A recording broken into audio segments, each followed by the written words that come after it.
They came for the gold, they stayed for power. And for centuries, the people of the Gold Coast watched their lands taken, their brothers sold, and their freedom stripped away, all in the name of greed. But out of that pain rose a new fire, the spirit of Ghana, the first African nation to stand up and say, enough. The text is the story of Ghana long before the British, before the Portuguese ships appeared on the shores. Ghana was a land of greatness.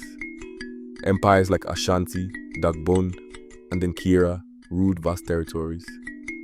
They traded gold, cola nuts, and salt across West Africa. The land was rich, not only in minerals, but in wisdom and culture. Ghana was called the land of kings. In Kumasi, golden stools symbolized power. The people believed that the golden stool carried the soul of the nation, unity, pride, and strength. Then came the Portuguese in the 1400s. They built forts and castles along the coast. Elmina Castle, Cape Coast Castle, and others, not for protection, but for control. Gold soon became less valuable to them than something darker: human lives. Millions of Africans were captured, chained, and forced onto ships bound for the Americas. Families were torn apart. The same castles that stood by the sea became prisons of suffering. Elmina's dungeons still whisper those cries today. After the Portuguese came the Dutch, the Danes, and finally the British. By the 1800s, the British had taken full control. They renamed it the Gold Coast. But the Ashanti Kingdom did not bow easily. The Ashanti Wars became legendary, led by fierce leaders like Ya Asantewa, the Queen Mother, who led her people when men were too afraid to fight. Her voice still echoes.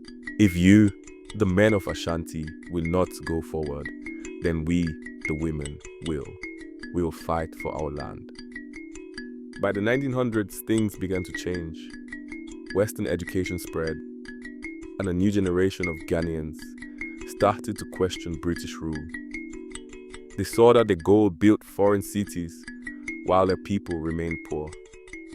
Then came a man named Kwame Nkrumah. Educated abroad, inspired by Pan-Africanism, he returned with a mission to free his people. He told them, "Seek ye first the political kingdom, and all other things shall be added unto you."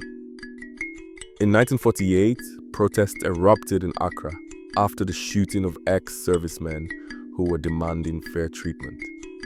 It sparked a movement. The United Gold Coast Convention, UGCC, was born, and Nkrumah became its voice.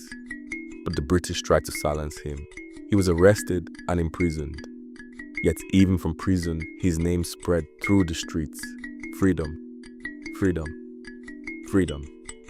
By 1951, his party, the Convention People's Party, CPP, won the elections. The people had spoken. On March 6, 1957, Ghana made history. Crowds filled the polo grounds in Accra. The night sky was alive with music, drums, and tears. And as the clock struck midnight, Nkrumah stepped forward and declared, "At long last, the battle has ended, and Ghana, your beloved country, is free forever." It was the dawn of a new Africa. Ghana became a symbol of hope for the entire continent, but freedom came with challenges. Nkrumah dreamed big: a united Africa, one voice, one destiny. He built schools, roads, factories, and the great Akosombo Dam to power Ghana's future. But political divisions, corruption, and pressure from the Cold War powers made life harder. By 1966, Nkrumah was overthrown in a coup. He never returned home.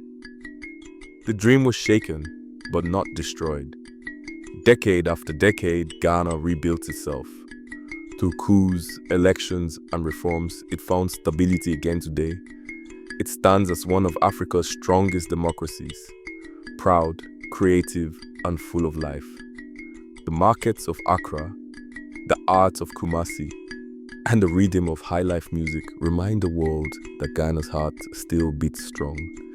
Ghana's story is not just about gold or struggle.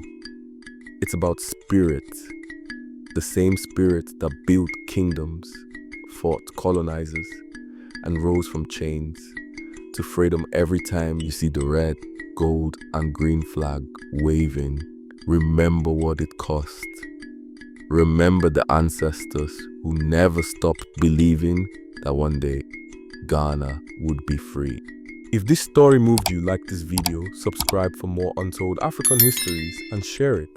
Because history is not just what happened, it's what we choose never to forget.